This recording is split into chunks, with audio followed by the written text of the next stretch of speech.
Well, it is my pleasure to welcome Meredith to the Rotary Club for today. She is the Science Director for the Nature Conservancy of Minnesota, North Dakota, and South Dakota. In addition to her position with the Nature Conservancy, she's an adjunct member of the graduate faculty at the University of Minnesota's Conservation Sciences program. Meredith's expertise lies in climate change, forest ecology, restoration, and science communications. Her current work at the Conservancy is focused on natural climate solutions and resilient and connected lands and waters. She and her family live in the Northwoods of Minnesota, where they tend beehives, harvest sunlight, and coexist with neighbor, both tame and wild. That's wonderful. Welcome, Meredith. We are very glad to have you today. Thanks so much for having me, and especially to Peggy for the invitation. It's like a little Nature Conservancy reunion today, so that's really fun. And plus, I learned about getting pwned, so I'm going to go and check that out for sure. I am going to share my screen here, and I have a question for the group before I go into full screen mode, because sometimes I'm not able to see everybody's faces once I do go to full screen. But I am going to talk today a little bit about my own journey with the white-tailed deer. And I want to be sensitive to the fact that we don't all necessarily feel the same way about the white-tailed deer population. You'll get a pretty clear idea about the way that I lean over the course of the presentation, but I want to just at the very beginning here express a great deal of admiration and respect for this species. And I mean, my gosh, there could not be anything cuter. My gosh, we have to get this out of our system now. I usually do this at the beginning of presentations about deer. Aww, so we should all just take a moment to get that out of our system, because a fawn is just about the cutest thing on the planet.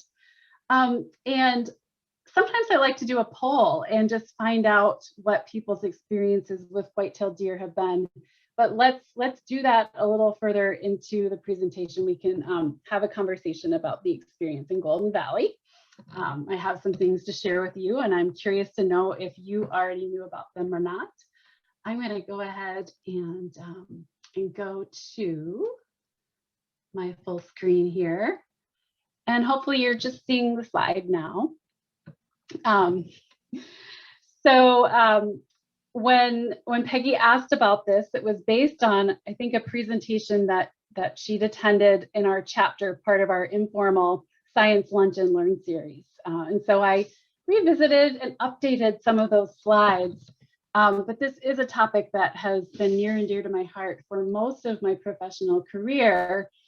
And just recognizing that the white-tailed deer elicits a really strong response in all of us, some very positive, some very negative, but it is for sure very complicated. And we'll talk about some of the reasons as we deconstruct Bambi today. I was perceived to be a very sensitive child. My mother had to hide away all the books about wildlife, sort of fiction, accounts like Bambi, and I actually have never seen the movie. But I understand that Bambi's mother comes to a very sad end, that there's lots of sadness, and a lot of it has to do with this relationship between wildlife and people and hunting and our impacts when we get into each other's space. So that's a lot where all of these thoughts are coming from today. And I like to sort of harken back to my grad school days. So this is way back in the 1990s. I had first moved to Minnesota as a forestry grad student in forest ecology. And I was learning all about forests, their ecology and conservation, their restoration. And in the case of the species on the right, the northern white cedar, their tastiness, because it turns out that this ecosystem I was studying in the North Shore State Parks is actually one of those forest types that is especially appealing to deer. And as it turns out, way too many deer. I had stumbled across one of the best studied phenomena, as it turns out, in conservation biology, which is not actually one of the things you want as a graduate student. But I published some kind of, very technical fancy papers that like are completely like we can't understand this title. So the translation, deer are eating up Minnesota's last remaining northern white cedar forest, is kind of the conclusion that I came to. And I wasn't the first by any means, but I sort of chalked up another pretty irrefutable example of evidence to this effect. And I moved on for the most part. But what I want to do today is talk about how I circled back as the Nature Conservancy scientist, talk about some of the history of how we got to the place that we are with white-tailed deer, and then look at some emerging strategies that could be useful to us. And I want to say, just as a spoiler, I really look to communities around the US for examples of how to get this thorny problem of how many deer is too many deer, how can we coexist with deer in the same neighborhoods. I feel like the answer lies in some of the community processes that have grown up around this problem, and that actually our state wildlife managers could learn a lot from these local examples. So that's the main case I'm trying to make today. So as I complain bitterly throughout the presentation about how I feel there are too many deer, I want to make sure that we all acknowledge that it wasn't always this way. And in fact, the issue of too many deer has been like sand in my shoe, just like a constant irritant, because we had the opposite problem about a century ago. And this is a historical photo from Deer River, Minnesota, and some hunting exploits. So this was uncontrolled hunting at that point in time, and it had nearly wiped out the whitetail. So this is some hard stuff to look at and acknowledge. But thanks to some very diligent conservation efforts over decades, we started to experience a slow, steady recovery. And I want to share this quote by Aldo Leopold that many of you may be familiar with before I show the graph. But he wrote back in 1949, so quite some time ago, "I now suspect that just as a deer herd lives in mortal fear of its wolves, so does a mountain live in mortal fear of its deer." So this is the founding father of wildlife management, who very much supported these measures that led to the comeback of white-tailed deer. So this is about the time that he's talking about, 1945. And then since he made that statement, this is what the populations have done since then. And so the deer herd in North America has increased 100-fold. It really exploded in the 1980s. It doubled, it tripled in recent decades. And now we have roughly 30 million deer on the landscape in North America, and our forests are having trouble regenerating. They're weaker and less productive. Invasive species are widespread.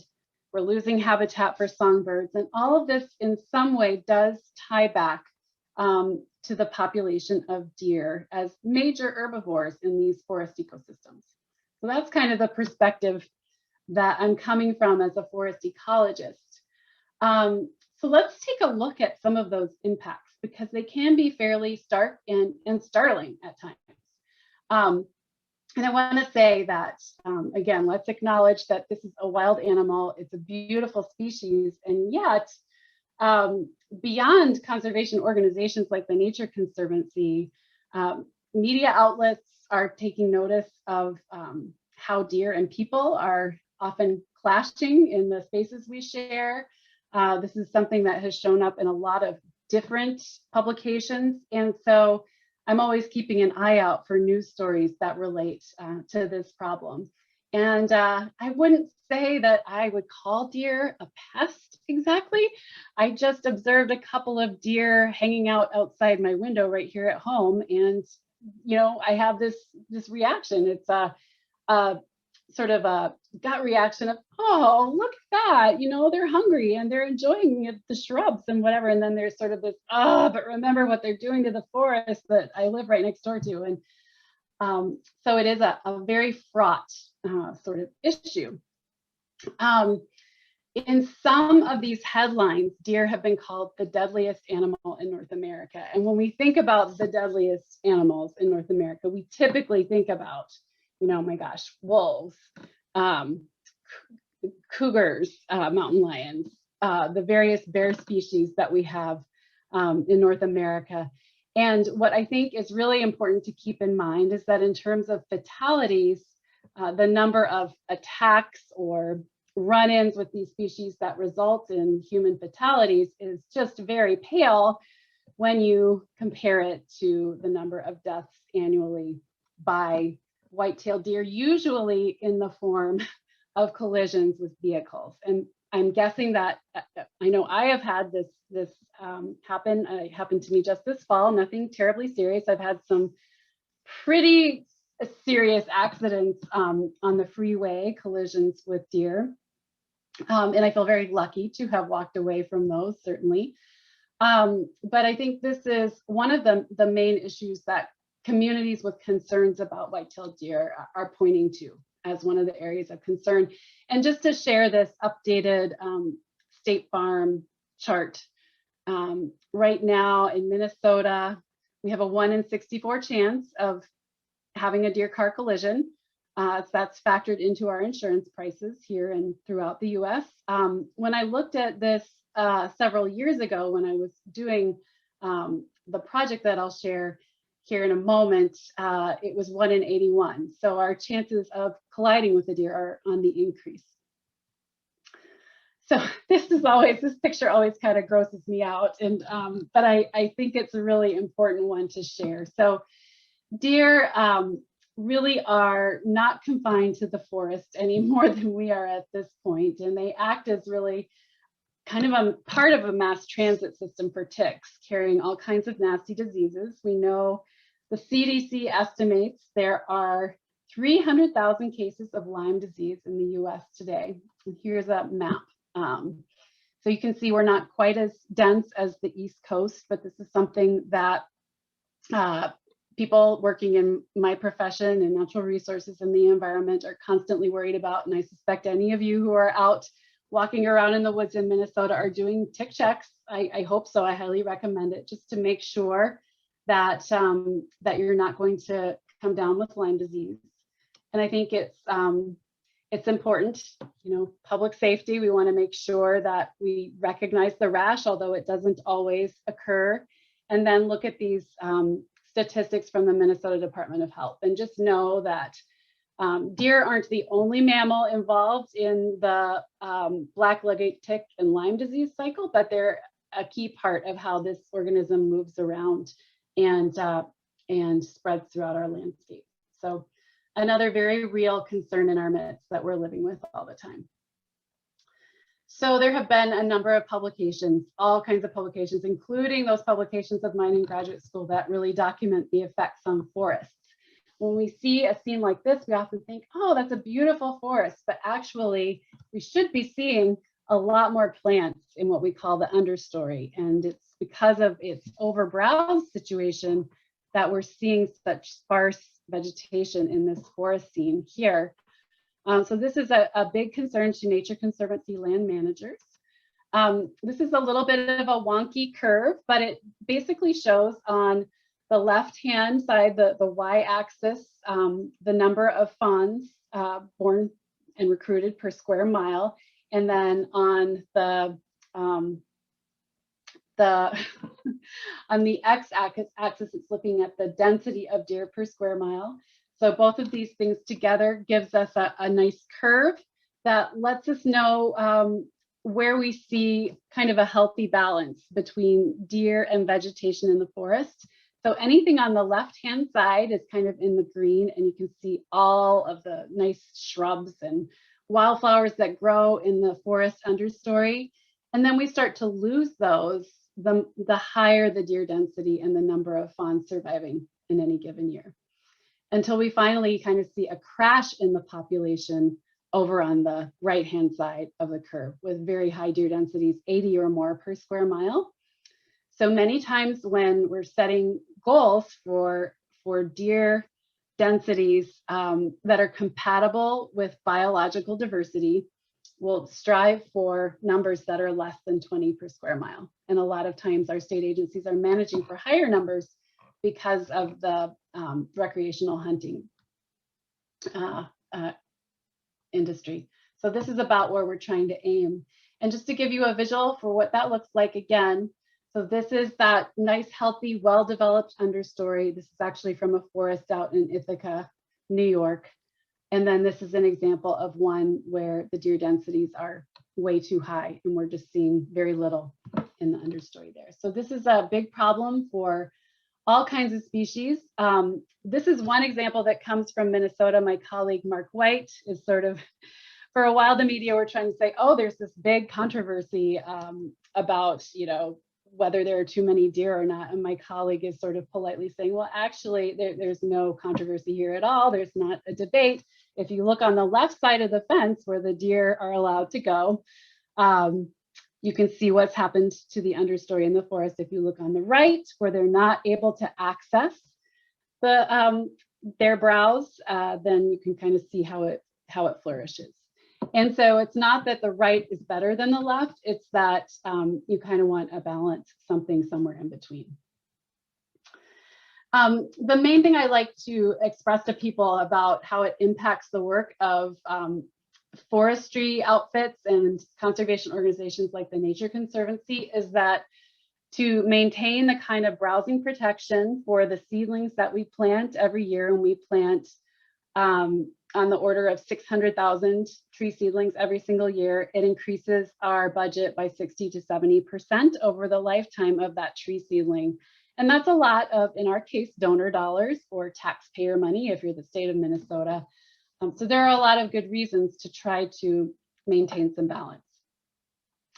And then there are these cascading effects through the ecosystem as well. And I'll just show a few of the bird species that are challenged by this overbrowsing problem due to impacts on their nesting habitat. If they nest in that shrub layer, they're not finding the shrubs that they need to do that. And they're actually deer caught on cameras eating the eggs of ground nesting songbirds, which is not something we think about typically either.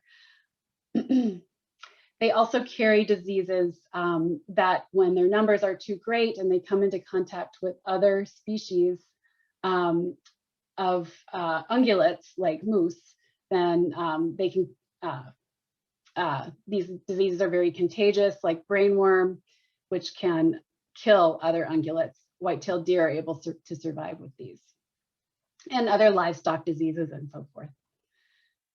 So in addition to the damage to property, like this plate glass window or deer being caught on security cameras in local convenience stores, these are all things that sort of add up to the concern that there are just too many for the health of the deer and for people as well. Again, that number is 30 million on the landscape. Okay, so taking a quick look, and I'm actually sort of searching for my clock so that I don't run over, because I can't check my time when we're in full screen mode like this. It looks like we're okay, and we'll have a little discussion and some questions here in just a moment. So when conservation organizations like the Nature Conservancy start talking about this issue, we immediately default to how do we solve the problem? And a lot of times we say to ourselves, well, we just need to have more hunting, or we really need to increase the predators in the landscape. So let's just bring on more wolves, which we know that there are all kinds of issues with that as well. Or we default to, let's talk about what kind of birth control we can introduce into these deer populations. So these are all things that have been tried or being actively tried. And for the longest time, I was sort of grappling with what is going on, because clearly we have enough hunters out there. We've heard things about the average age of the deer hunter in Minnesota and across the nation is increasing. So we need to get more young hunters out there. But if you're around here in the fall, I'm sure you've seen lots of blaze orange in the woods. You know that there are a number of deer hunters out there. But I started to realize as I was engaging with this project and this material that hunting is not necessarily the solution to the deer management problem, especially in communities where we have, denser residential neighborhoods and so forth. But it may actually perpetuate the problem in some of these recreational contexts, and we'll take a look at why that is. There is this perception, despite all of the underlying data that we have about white-tailed deer populations, really one of the best studied species in the world, that there aren't enough deer out there. It's a perception issue, and it's definitely something that is affecting the way that agencies are choosing to manage their various deer multi-stakeholder permitting processes. We'll talk a little bit about that too. But there is this perception that there's a lack of deer out there. So the wildlife management programs like we have at the Minnesota Department of Natural Resources are funded by this permitting system, and it's a very important source of revenue for the state, and a lot of really important habitat work comes out of it, monitoring work, and hunters are naturally extremely influential in the deer management process. And I want to just sort of clarify where I stand on all of this. I am personally not a hunter, but I'm married to one, and every year we hold deer camp at our property for our friends who come up, and I love venison.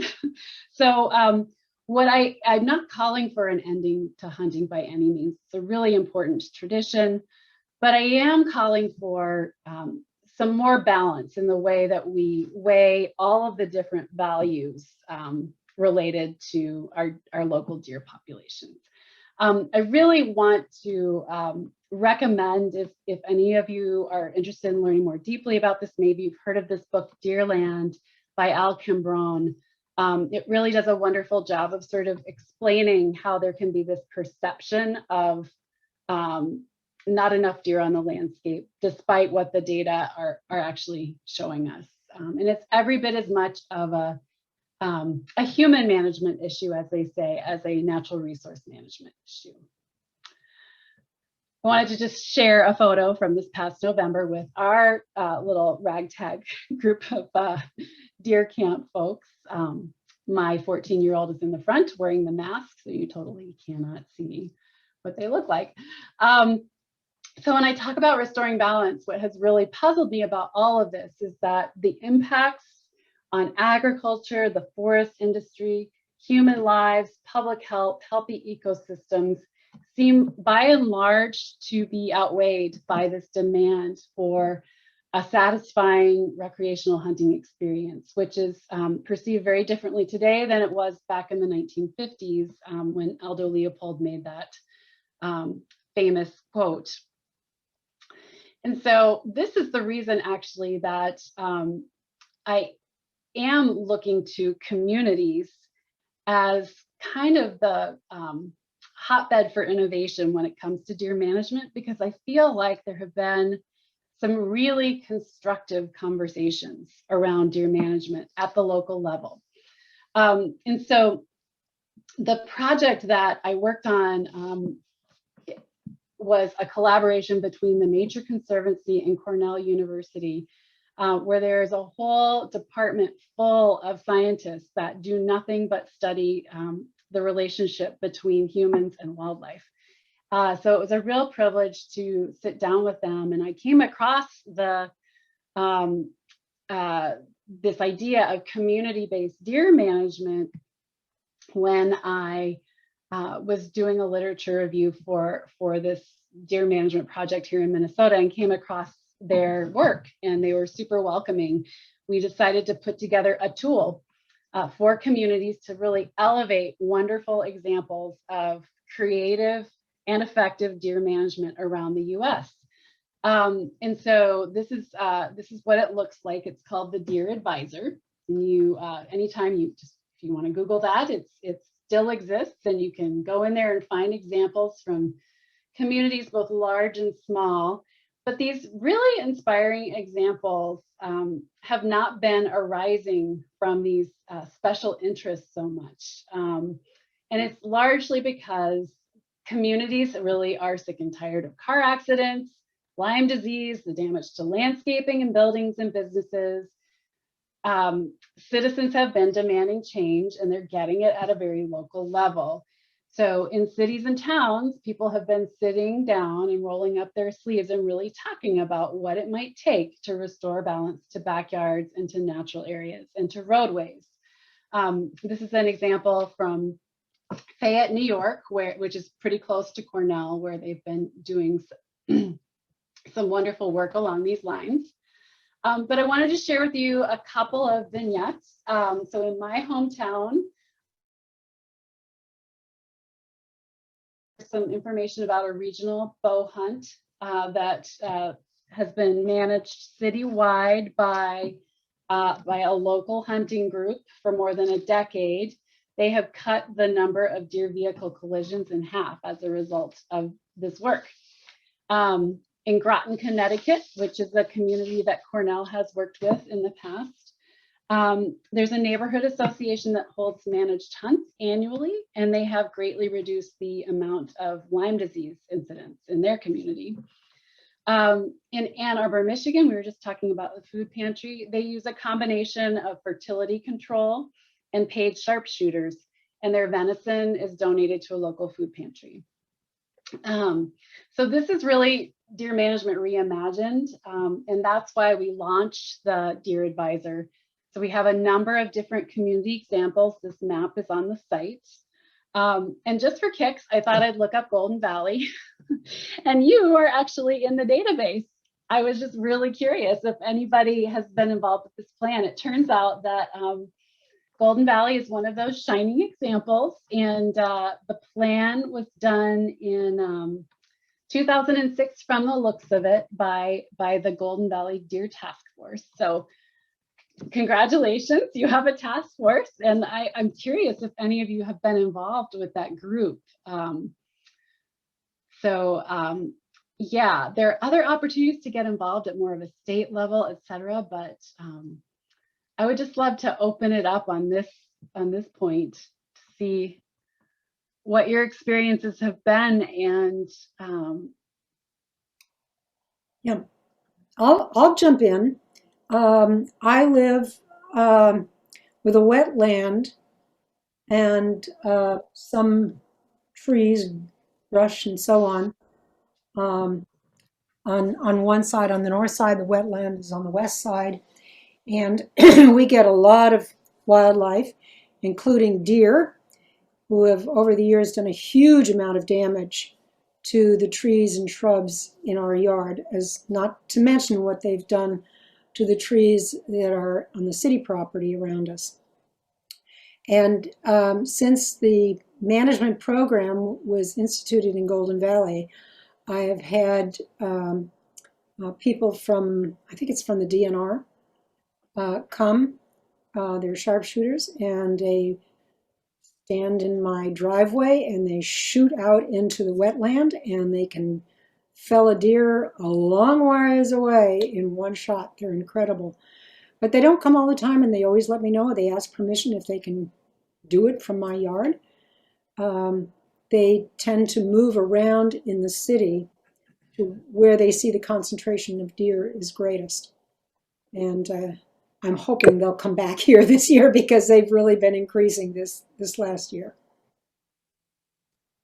I'd comment if I could, if you're done, Peggy.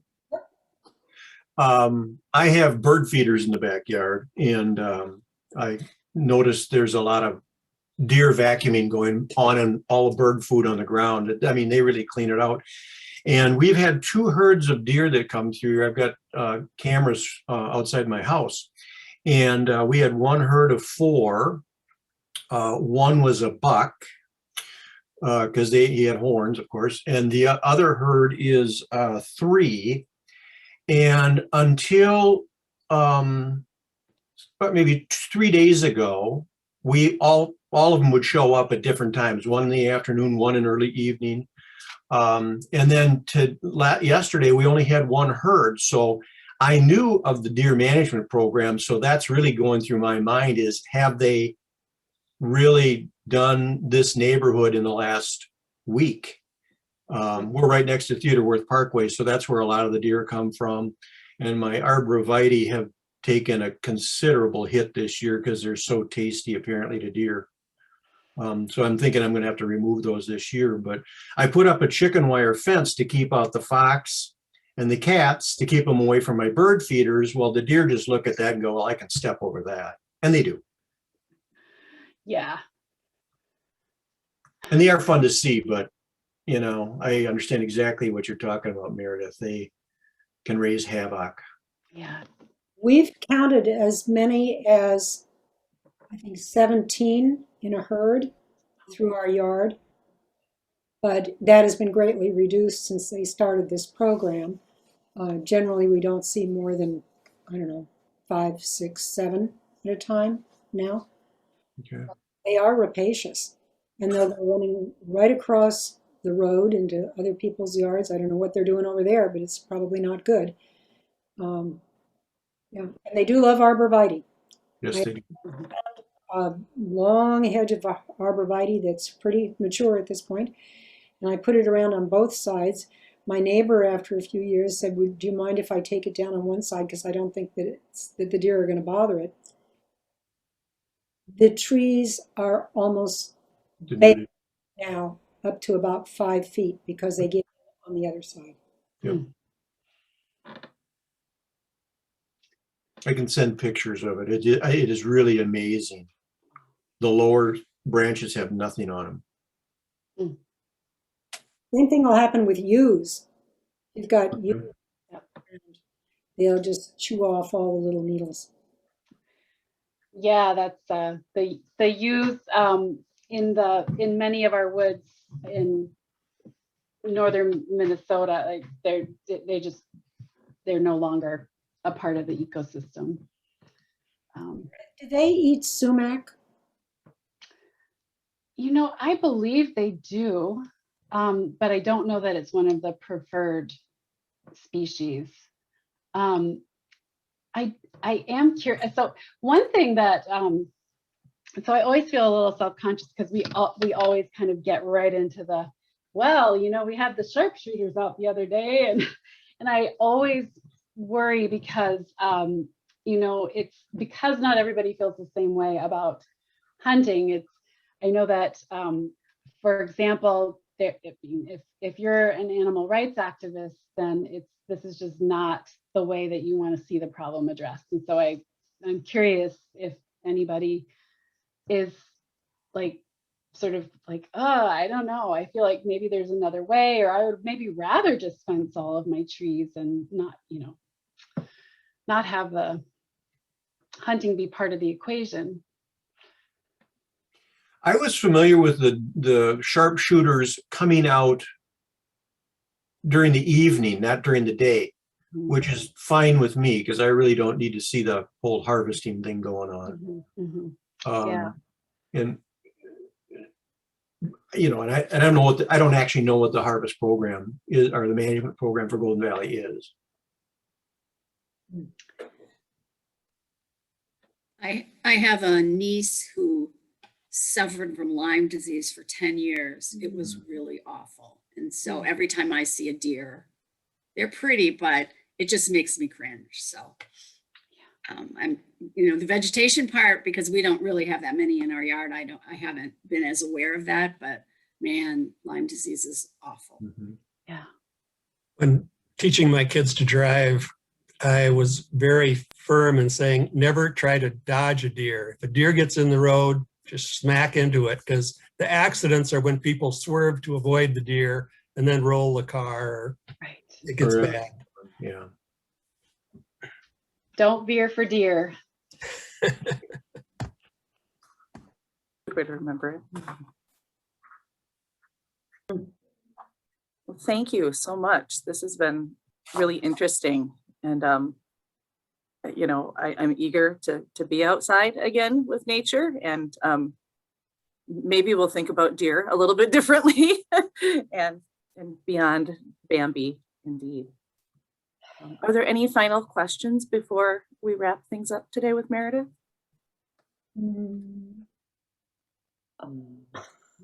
Thank you. Think of something in 5 minutes. You'll think of something in 5 minutes. Of course, that's how it goes. Well, thank you Well, so much for your time, Meredith. We're really Thank- grateful. Thank you. Thanks for the opportunity. And if you ever do hear more about whether the plan is being updated or anything like that, it's kind of a cool thing to check out, because it's special that your community has this management plan in place, and Mhm. good chance to weigh in. Oh, I do have a question. We have a lot of coyotes around here.